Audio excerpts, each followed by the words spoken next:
And so, hello everyone. Welcome to today's topic and disruptive leadership series. My name is Brianna. I am the director at the Leadership Institute, and I am super excited to moderate today's webinar. Over the next hour, we want this to be very interactive. So we will be using the chat feature. I'm going to pause Chelsea throughout so that we can address some of the comments and questions that you all enter into the chat. If you don't feel comfortable entering your comments and questions in the general chat, please feel free to send it to me directly and we will share that response anonymously. To tell you a little bit about today's facilitator. So Chelsea will be leading today, and Chelsea Powell is our instructor and facilitator here at the Leadership Institute. And Chelsea has been serving CSU since 2012, specifically starting out with students as an advisor, and then ultimately creating the CSU's internal leadership program, Live CSU, which offers training and development to faculty and staff here on campus. So please help me welcome Chelsea in the chat. And with that, Chelsea, you have the floor. Thanks, Bree.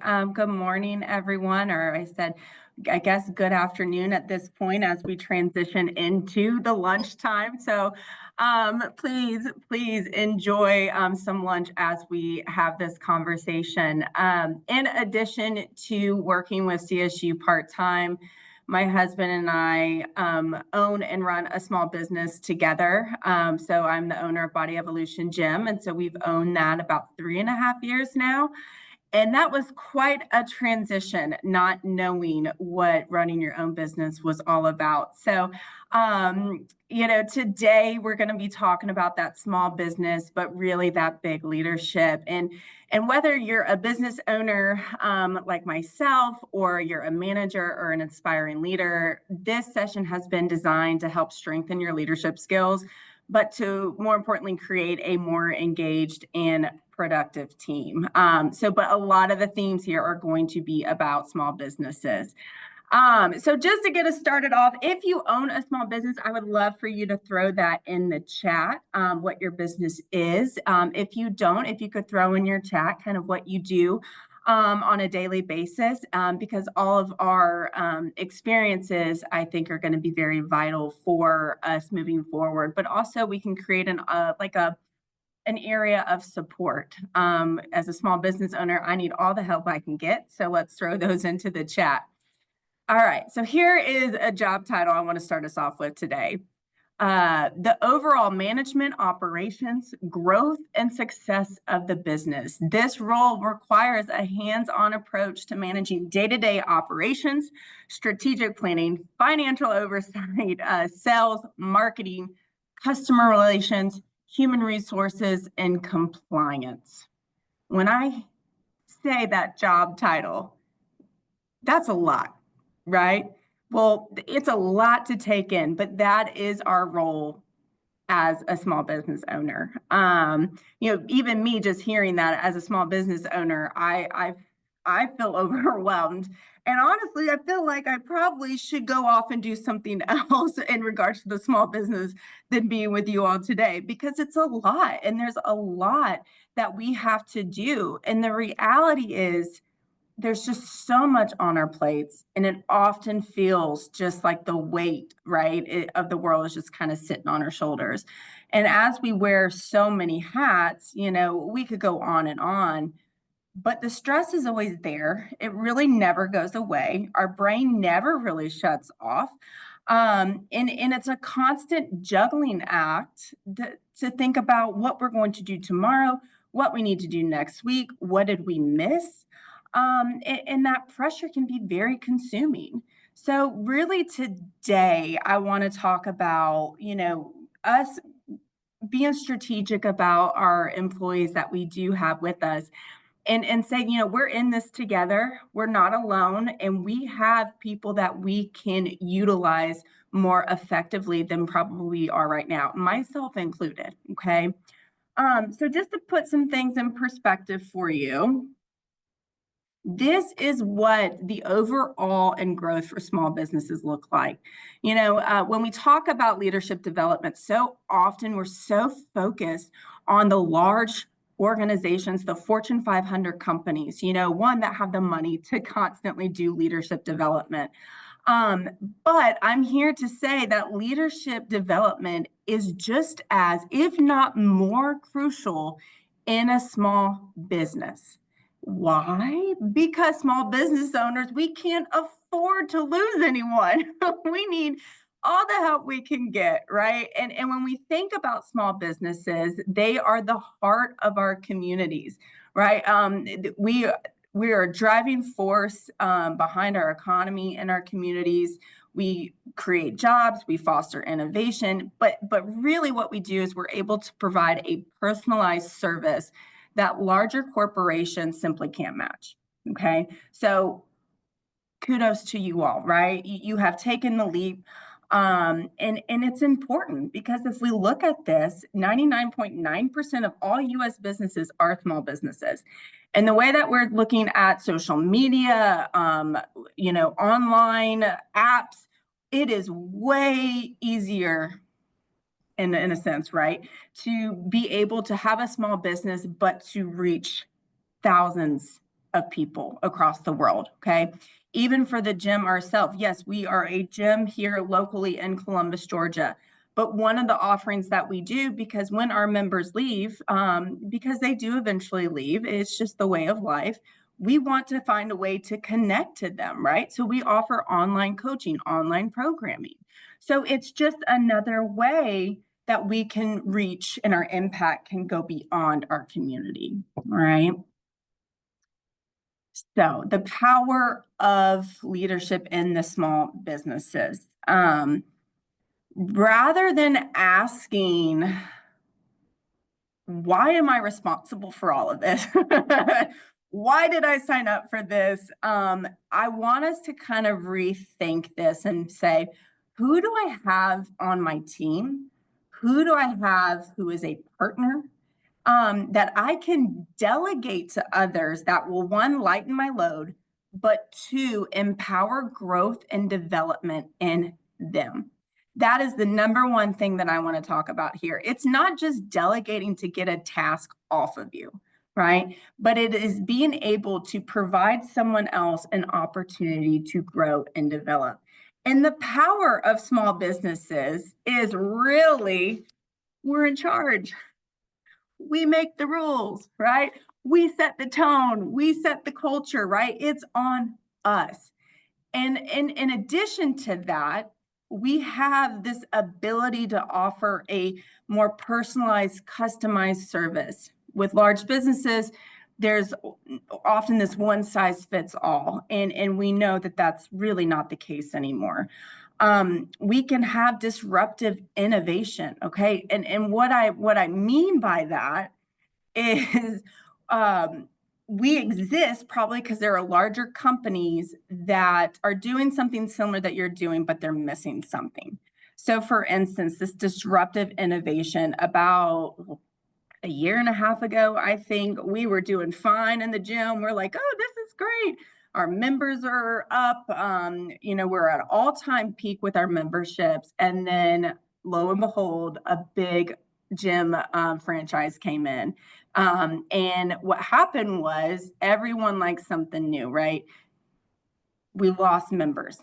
Our memberships went down, and we had to sit there and rethink, how can we do this better? I can't compete with them. Their price point's too low.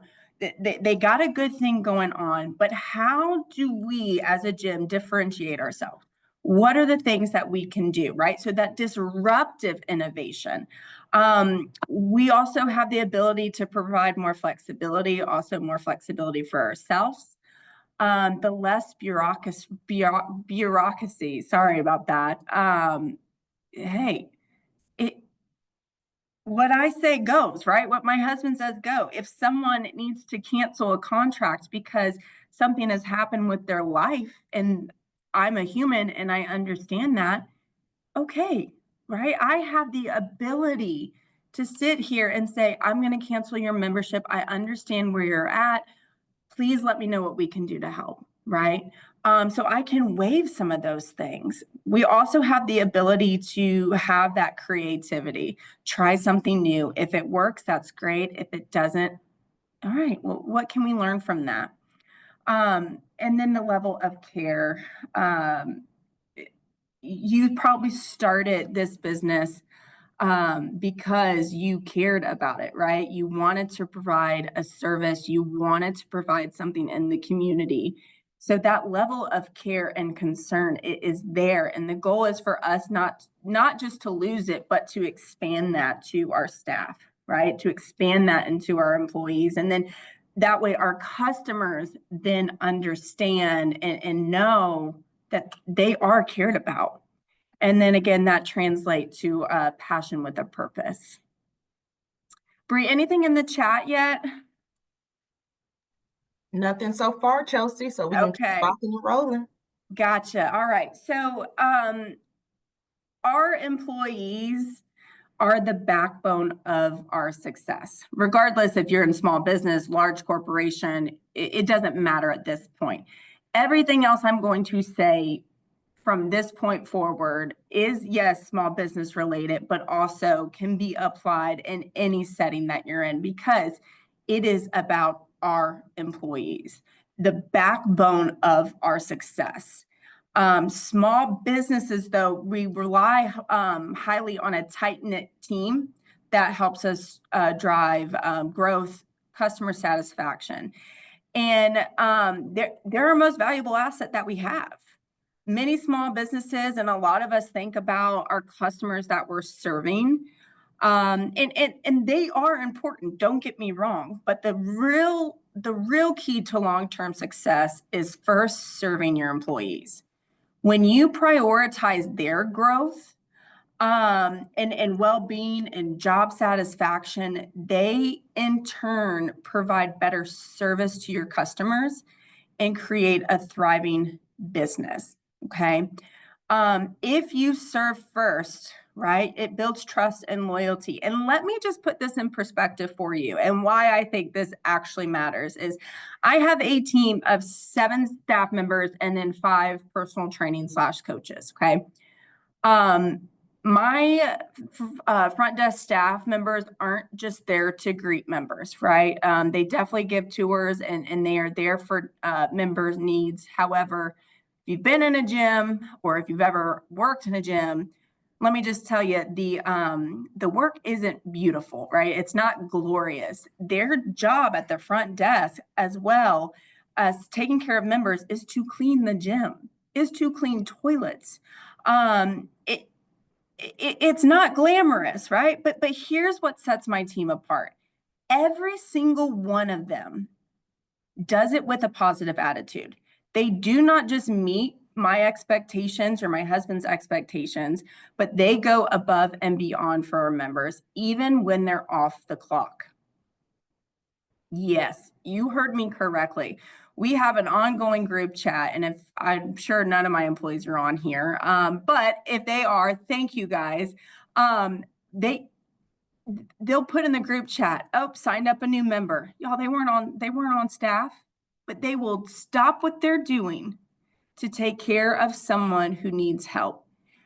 And I will tell you this, I probably should pay them more, but I ain't got the budget for it, okay?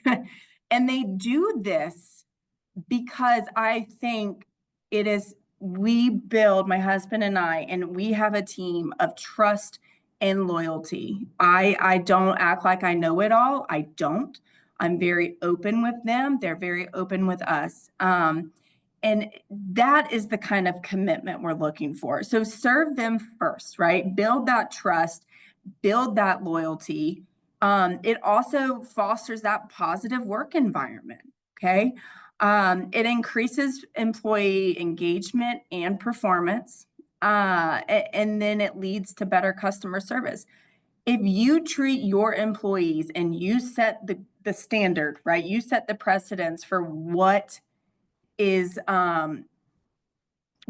to happen, right? And you lead by example, and how you treat them is probably how they are going to treat your customers, okay? The next thing is it encourages growth and innovation. There are a lot of times when we'll ask them, what can we do better? What are we missing? And they will give us feedback. Oh, they love giving us feedback, right? But when we provide them a space to be open, give us the feedback, but more importantly, hear the feedback, make changes where we can, or follow up with them when we can't make those changes, right?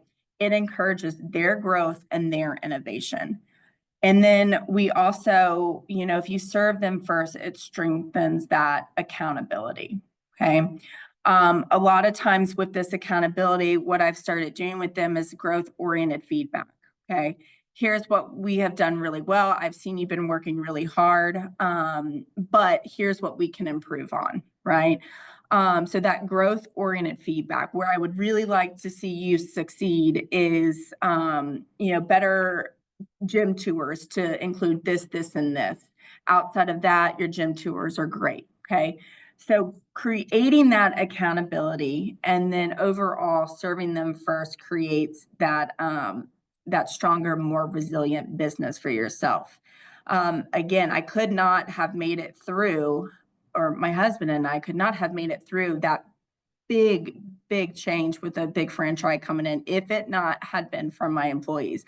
On top of that, we also just experienced a big move. We actually moved locations. And in that time, I was not present in the gym because I was at the new place getting that ready.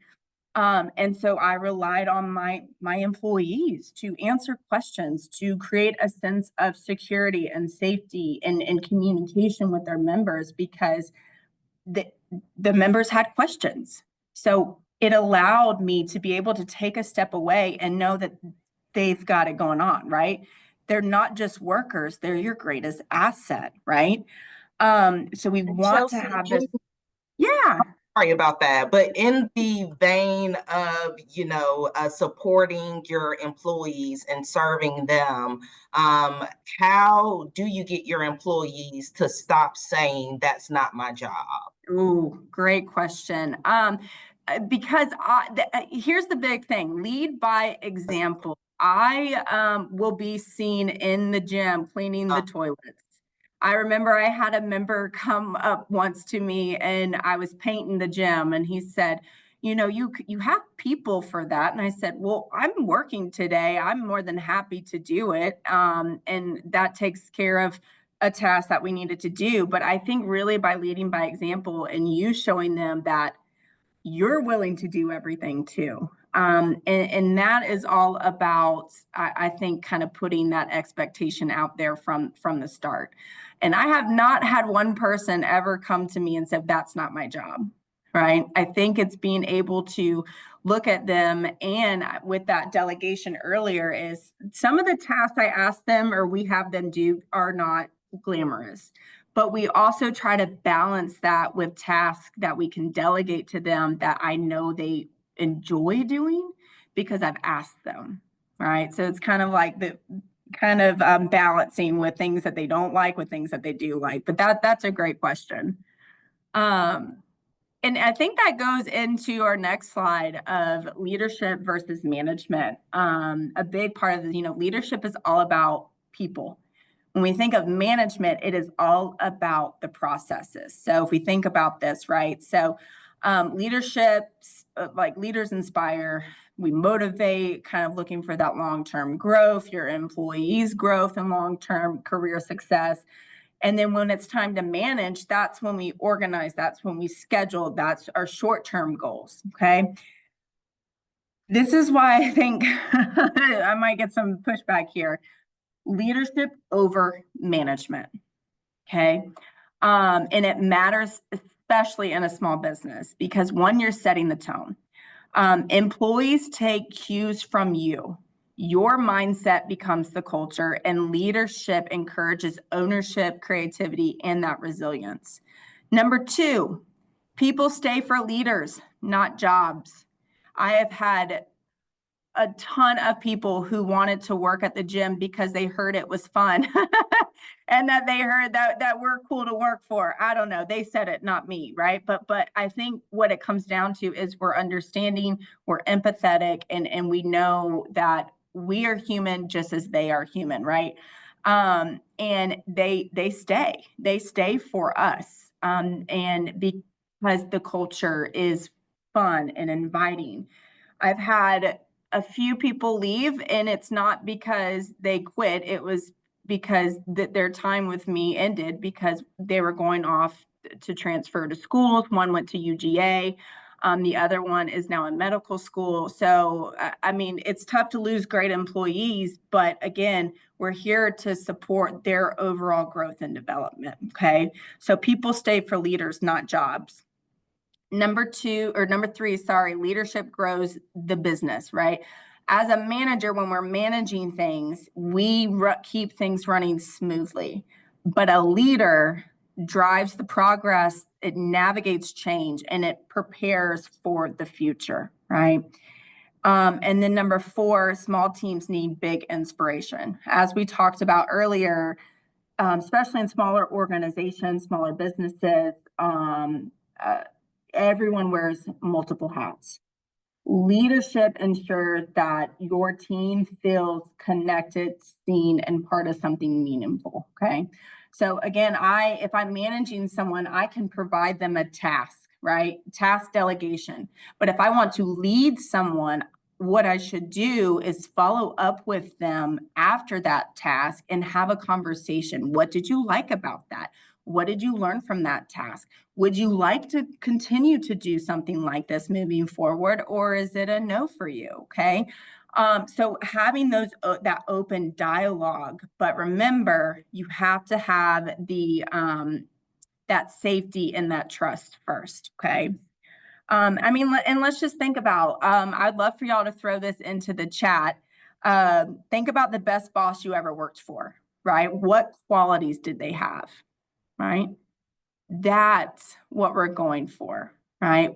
The best boss you ever had, what qualities did they have? Go ahead and throw it into the chat for me. While we're waiting for some comments to come into the chat, I will share some qualities. I think transparency and vulnerability are two of the things that I've seen great leaders do that I've had the experience of working with. So for me, yes, there's such thing as TMI. However, just being able to relay to, my colleagues, my employees, kind of where I am in the road, right? Where am I today with just life? And, if I have a bursted pipe at home, being able to communicate that with the team so that they know, hey, if I'm a little in and out today, you understand why. And so for me, those are transparency and vulnerability are two of the things. Sanja says in the chat that their best leader allowed them to freely do their job in a way that made them feel comfortable. Chelsea says that their ability to redirect, correct actions, but not degrade or shame. That's a good quality. Mary says listening was a huge thing for me. One of the best bosses would ask and follow up on tasks or processes of a task in which they gave me and took my information and opinions seriously. They did not micromanage. Yeah. Y'all, those are really good. I love that. The first comment, allowing space for others to do their job. I think that's a great example. And I think it goes right back down to trust, right? We're trusting them to do the job. One of my examples in regards to that is we have a cleaning checklist. And I say, this is the checklist. I don't care how it gets done. It just needs to get done, right? I need it to be finished. We need a clean gym. How you want to go about that checklist is totally your call, right? And they get it done, right? Sometimes I have to remind them, I'm not saying they're perfect and I'm not perfect. But again, there's that holding people for accountable as well. The listening to, I think every one of those kind of goes off of what you were talking about, Bree, is just kind of this understanding and this trust, right? And that's this overarching theme that we have, is just trusting each other to do the job, right?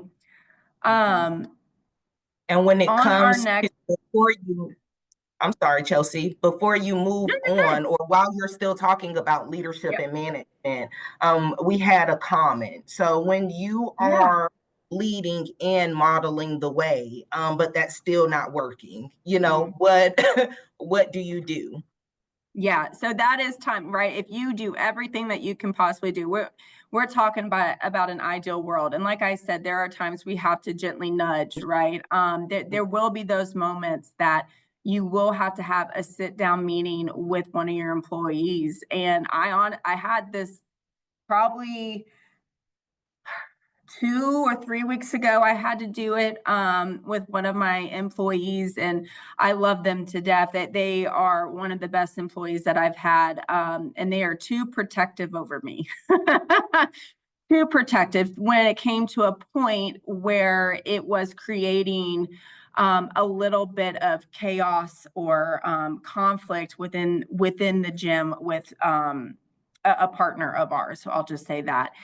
And I had to sit her down and I said, it's kind of that growth oriented feedback I was talking about. And it's having this conversation, said, I love what you do for us, but I'm sad that you don't do it for our partner as well. And I told her, I said, I think this is an area that I would like for you to improve on. I said, this is the only area I think you can continue to grow in.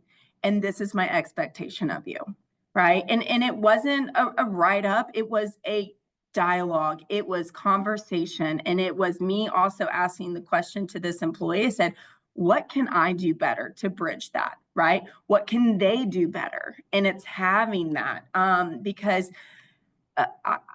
I think it's going well so far. Right. But again, we are going to have those times where we have those tough conversations. But I think it's in the manner of how you have those conversations too. I think that's going to be impactful. I hope that helped. But yes, there are times you're going to have to just really have that tough conversation. But again, I think it's how you deliver that conversation and kind of like challenge them with that, right? I see the value. I see what you're bringing to the team. But I need you to improve in this area and bring it to this team as well, right? So hopefully that helps. All right. So when we look at this, right, we know we can manage the business. All right. We know we can do our jobs, right? It is a balancing act of when to throw in that leadership, because just like all the hats that we talked about, we wear, and this goes in general, right? We all wear many hats. We have kids, partners, families, extracurricular activities. Do you go to the gym outside of your 9 to 5, right? We have all these other things that we're trying to manage. And we get lost in the day-to-day management. We do. It happens. We have to ensure, and this is why I say leadership over management. We have to ensure that we are actually taking the time to lead our employees. And I think many times these moments of leadership will happen unscheduled. Okay. I'm not saying Bree, let's set up a meeting and we're going to talk about leadership. I'm going to lead you today. No, those are not the conversations we're having. Okay. The conversations we're having are, hey, I have 15 minutes with this specific employee. They're on staff today. We have time. It's just me and them. I had a conversation yesterday with one of my personal trainers, and I said, what can I do for you? How can I help you grow? Well, I have a class idea. Great. Let's hear it. Write up everything you want this class to be. Write up the name of it. Write up the description. Write up what you want to be paid for this class. What do you want to charge people? Okay. kind of that empowerment. I trust you to run this class. I'm here to help and support you any way that I possibly can. Give me the details. We'll do it, right? It's these unscheduled, unprompted moments where we can get the most leadership, or really lead and empower our team, right? We have to just acknowledge when we have time to do that and ask them where they are, what they want, and then, like I said, what can we do to best support them in their future careers? Okay. Any other comments? No, but I do want to just kind of reiterate what you're saying here, Chelsea, about those spontaneous conversations, Mm, right? Everyone being a small business owner, I think that you have to be creative and take advantage of the, spontaneous moments, water cooler mm, conversations, are how I like to refer to those spontaneous moments, but just kind of checking in. And yeah, then that way it builds trust and comfortability for that employee, because if I know that it's just me and Chelsea one on one in the office, we're gonna check in. She's gonna ask mm. me, about something that may inspire me to come up with a course or come up with a group fitness suggestion. So I just love that idea about spontaneous conversations. Yeah, and I want to go back to that difficult conversation too, in that setting, as we're talking about this, is that conversation that I had with that employee was not like, come to my office, let's sit down. It was a spontaneous, I had a moment of opportunity where there was no one really in the gym. We sat on the ground. We have this big turf area. We sat down, crisscross applesauce, and it was informal. And I think when we approach things in that way, a lot of times it just kind of allows for you and your employee to take some of that pressure off. And I made this mistake with her earlier on, and I learned that because there was one time I needed to talk to her and we went into the office. It was nothing bad, but I shut the door and she's like, "Am I in trouble?" And I was like, "Oh no, like you're not in trouble." But like things like that matter, right? So I decided when I had this conversation, I wanted it to not feel stressful for her. I wanted her to be able to hear me, to see me, and not worried about if she's going to get in trouble or written up. Okay? I've only had to write up one employee. That says a lot, I think. One employee I've had to write up. And they fixed it. Okay. So again, that accountability is there. It is there. So whatever your policies or procedures are, make sure that you are referring to those as well. Because if you don't hold someone accountable and they're not, doing what you need them to do, here's comes that management where you need to actually manage that person. Because if you don't hold them accountable, other people are going to start acting the same way. Okay. So just that being said. All right. So next, I want to talk about we're not just CEOs, right? We're not just leaders, but I think this is one of the most impactful hats that we wear as leaders. And that is a hat of a mentor or a coach. Okay. Um, one, a lot of my staff are in different places in their life. Okay. For example, I have a high school student that just has a after school job. I have a college student that is just working again, probably to have a job, but also get a free membership. One of the perks that I can offer my employees. And then I had a staff member who wanted to grow in the field, right? She started at the gym as a front desk staff because she just wanted to be a bigger part of the culture. She was a member. She asked if we had any positions. She's been working for us for about 2 years now. And since then, she has become a personal trainer. Okay. So it's, we don't just manage, right? But we want to invest in people. Right.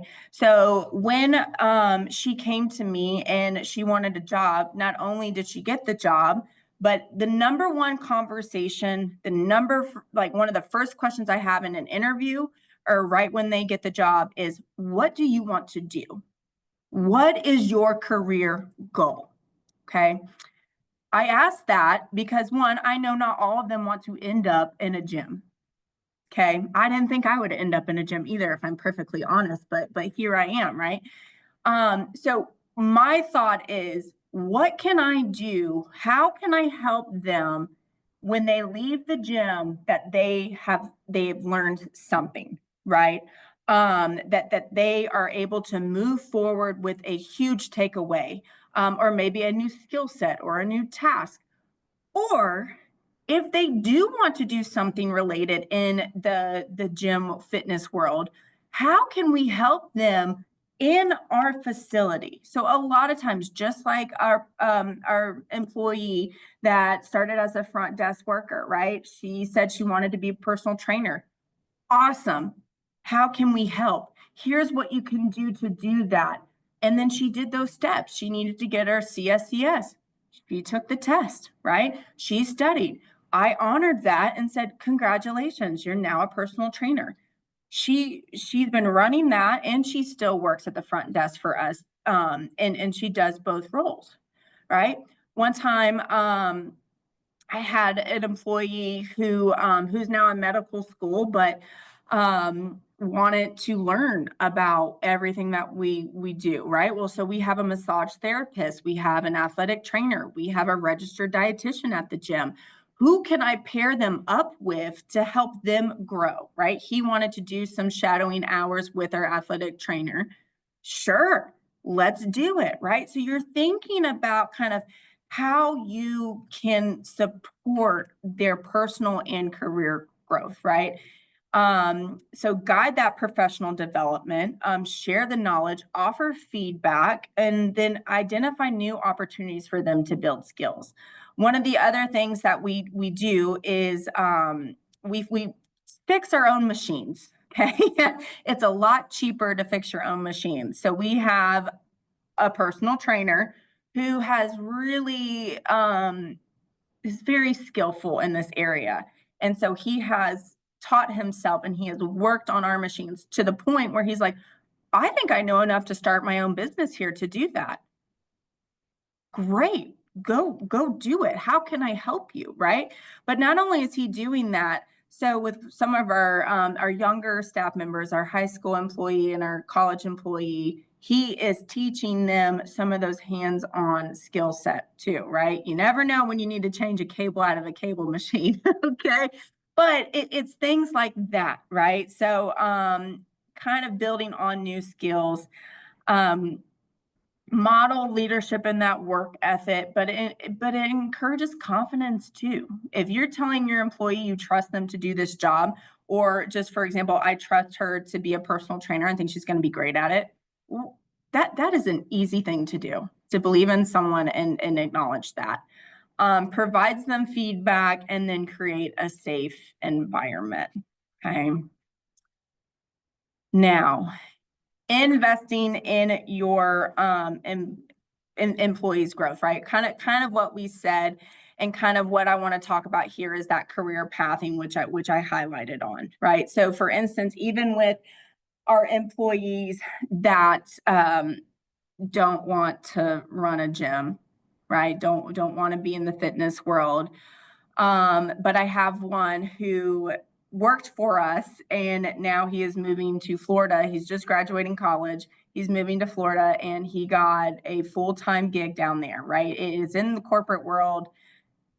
So happy for him. He's perfect for the position. He was an excellent salesperson. Okay. He did the tours, right? One of the main things that I tried to do with him is, how can I prepare him for his future career? Okay. There we go. Leading, not managing, right? What are those leadership skills that I can teach him, right? How can I model that for him? How can I hone in on his customer service when he goes out for a sales pitch, right? What are those things that he can learn to be successful at? So if you understand their career goals, then you can better define those career ladders and give those opportunities for that skill development that they might need, but foster leadership and mentorship opportunities. Okay. If you don't know the answer, or if you don't have that skill set, who do you know who you can pair them with for that? Okay. And then set those clear expectations for them and those milestones. And here's the thing, give them feedback. Feedback is not always bad, right?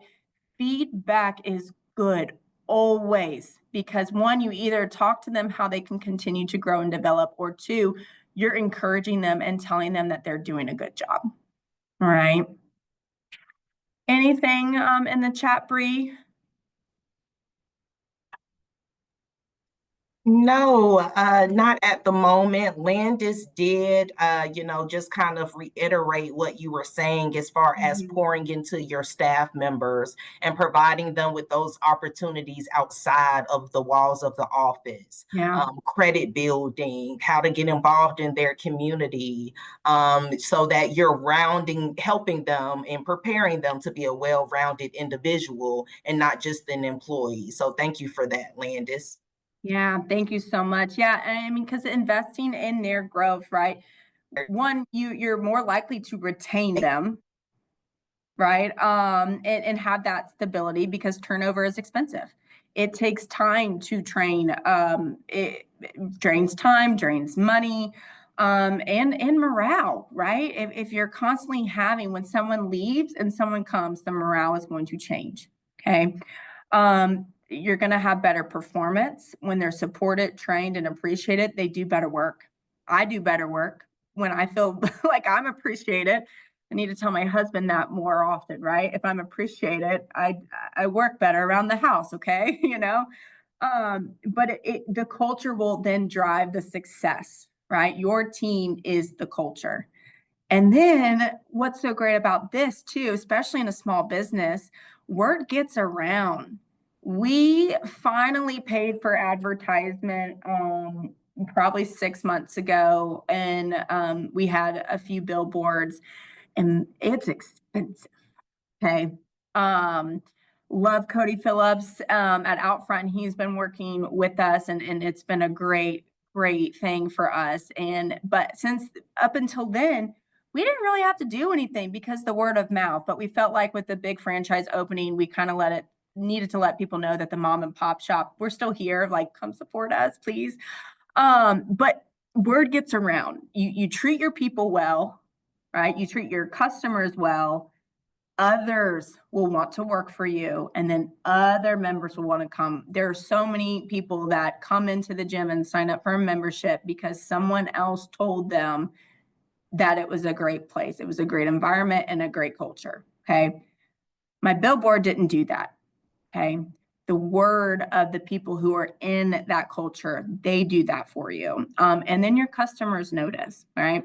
One of the other things that we do for our customers is we do an enhancement fee every year, and it's an extra $30. And we poll our staff and we poll our members. This is what we're thinking about getting for the gym. What do you want for the gym? So it's visible improvement within the gym. They had feedback. They gave us feedback. We listened to it. Through a couple weeks later, it's in the gym. Okay. So they notice your members, your customers, they will notice, and you can't do it alone. So let's invest in our team so we can do that. Right. The next area I want to talk about is this empowerment and delegation. Okay. Delegating tasks is very crucial for success and growth of your business and your team. But here's the thing also, you could do it all, but why should you? Okay. Here, let's delegate things out. What are other skills that your team has, or that we need to outsource out, that takes pressure off of you, but then allows you to do something else? Okay. I have delegated because I did leadership development full time. I quit, went to run the gym, and then I missed Bree and I wanted to come back. And so now I'm here part-time. I had to delegate things off of my plate in order to be able to fulfill something for me that I miss doing professionally. Okay. So it will increase efficiency and productivity. Okay. By delegating routine and time consuming tasks, you free up your time. One of the things that I started doing, or I guess that I got a task to do when I started working at the gym full time, was I had to call delinquent accounts and ask for money. I'm not the best person for the job.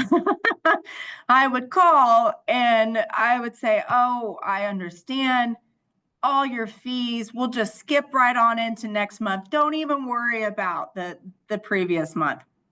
Realized that wasn't good for my business, right? So I had an employee and I said, "Hey guys, I need help with some day-to-day tasks. Here's what they are. Please let me know if you would like to do one of those." I gave them the option. Okay. Tell me what you're interested in doing. She comes up to me and she goes, "I really want to call people and ask for money." I said, "Huh, I think you'd actually be really good about good at that." So every month I give her the spreadsheet and she calls my delinquent accounts. And she'll tell me, "I got this amount of money today. I got this." She takes pride in that. She loves doing it and she does it very well. So again, what can you delegate to an employee if they want to do it, or maybe they're just really good at it, right? It maximizes your team's capacity. All right. When you delegate tasks, like I just said, that example, you leverage their skills, right? And it allows their strengths to kind of be shown. And if they like doing it, that's like a win-win. It also develops employee skills, confidence, but it creates that collaboration and engagement. And then more importantly, like it balanced those workloads for everyone. Okay.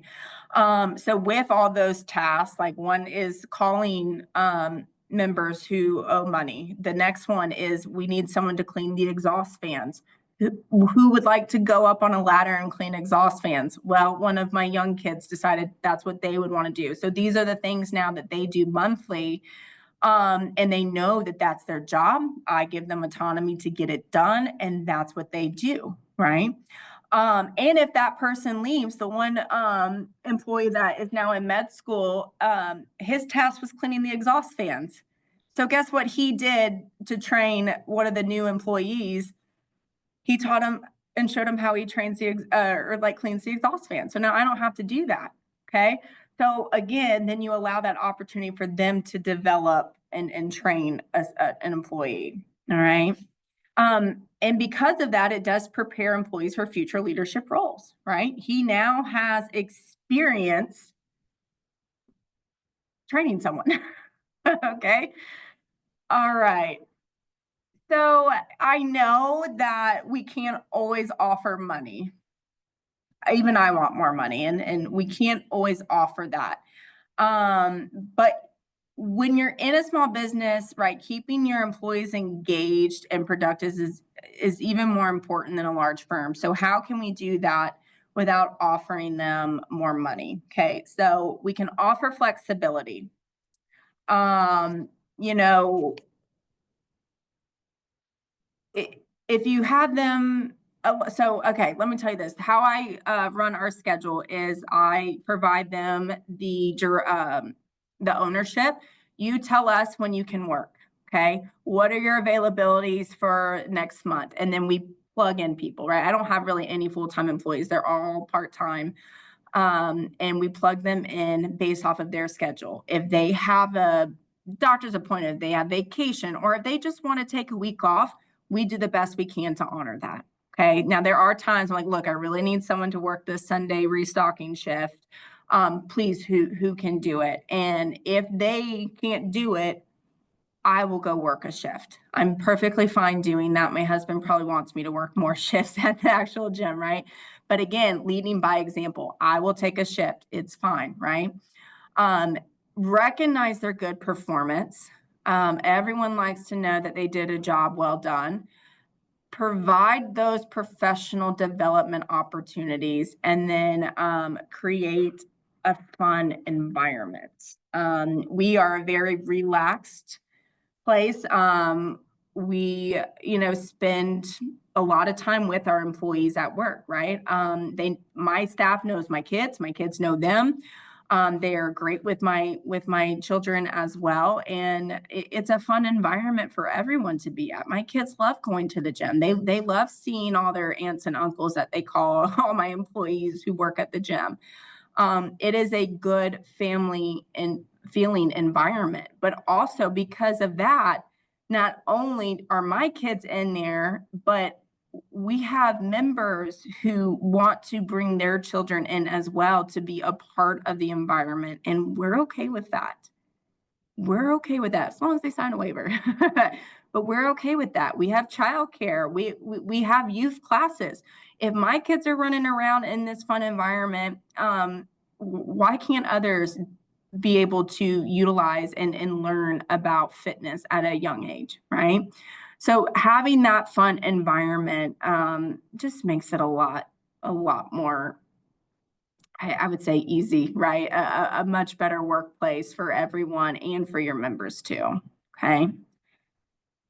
Now, some strategies for implementation. This is so easy. Let's lead by example, empower your employees, communicate effectively, develop clear goals, and promote accountability. All right. Let me take you a little deeper. All right. Lead by example. Choose one behavior that you want your team to improve on, and then you model it yourself for the next 30 days. Okay. Put it into action. Number 2, empower your employees. Okay. Identify one task that you typically handle yourself and delegate it to a team member this week and provide them support and trust along the way. That's 2 things you can do. The third, communicate effectively. Schedule a 15-minute, said that really weird. Schedule a 15-minute weekly check-in with your team to listen to feedback, to kind of check in with where they are. Number 4, develop clear goals. Write one SMART goal for your team to accomplish this quarter and share it during the next team meeting. Okay. And then 5, promote accountability. Create a shared task tracker, right? There's the accountability. You can mark it off. There's 5 things that you can do this week to start implementing the big leadership in a small business. Okay. Any comments or questions that we might have, Bree? Yeah, so we do have a question from Mary. So I think this would be a good opportunity, Chelsea, for you to recommend one of these strategies or suggest another strategy. But how would you guide an employee to remain focused on a task, even when they initially expressed willingness to complete it? Ooh, so how do you remind them to stay focused? I think that's where those check-ins are really great, right? And it doesn't have to be, oh, hey Bree, what's the status of this? You're supposed to have it done this time, right? But say, hey, I wanted to check in on, for instance, let's say at the gym, like, hey Bree, I wanted to check on how the mirrors are going that I asked you to hang. Do you need any help from me? When do you think you're going to get that done, right? So kind of put that action, the kind of like a deadline on them. I think that would be very beneficial. So instead of, kind of coming at them with a reprimand, like I asked you to do this, it's more of, hey, update me on where you're at. What support do you need from me in order for you to get this done in the next week? Thank you. Yeah. Anything else?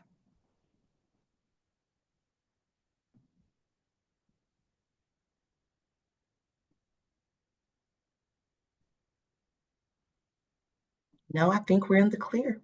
All right, guys. Well, I just wanted to leave you with this and say, leadership doesn't depend on the size of your team. Actually, let me go to this. There we go. It's about the size of your vision and your strength and the depth of your impact that you make, right? So every decision that we make as leaders echoes loudly, especially in a small business. Every act of accountability, every word of encouragement, every example you set, it matters. Okay. You're not just managing a business, but remember, like, you are setting the standard, right? You are creating and shaping that culture. And as cliche as it might sound, like building futures for your employees, right? At some point, whether they grow within your company or business or they move forward, you are helping them, you're guiding them to their future. And it's something that has the power to outlive you. Okay. I always told my husband, I don't necessarily want us to be a gym for everyone. I know we're not for everyone. I would love for us to be, but at the end of the day, I would rather someone, my biggest goal is for someone to walk out of the gym and say, they are great people, right? They are doing good work. It's a great environment and a great culture. That's my biggest concern. And so as you go back to lead your teams, remember that big leadership starts with small intentional actions. Okay. And that's all I have for y'all this afternoon. I really appreciate your willingness to jump on this call with us. And if you have any other thoughts or suggestions that webinars that we can do in regards to small business, please let us know, and we're happy to get that done for you all. Thank you. For sure. Thank you so much, Chelsea, for leading us through today's conversation, as well as bringing your small business, point of view and perspective to today's conversation. I will be sharing the link to the recording of this presentation, as well as the handout of today's presentation with you all within the next 48 hours. So if you want to, feel free to drop your emails in the chat so that I could share that with you. My biggest takeaway, even though I am not a small business owner in the sense of some of you all, but culture drives success. Pouring into your people is what's going to, make your business stand apart. So thank you, Chelsea, for all of that feedback. We're taking a summer break, so I encourage you all to do the same. Our series will return and resume in August with Radical Candor with Christina Martin. I'm sorry, not Radical Candor, but with I got the wrong slide. Burnout, the leadership edition. So on behalf of LI, thank you for your questions, your interest. Please send us any suggestions on topics or your small business needs as an organization, so that we can make sure that we are filling the gap in for that space and offering you some solutions that are geared towards helping you improve your businesses and your team. So thank you for joining us today, and we hope to see you in August. Take care. Have a great weekend.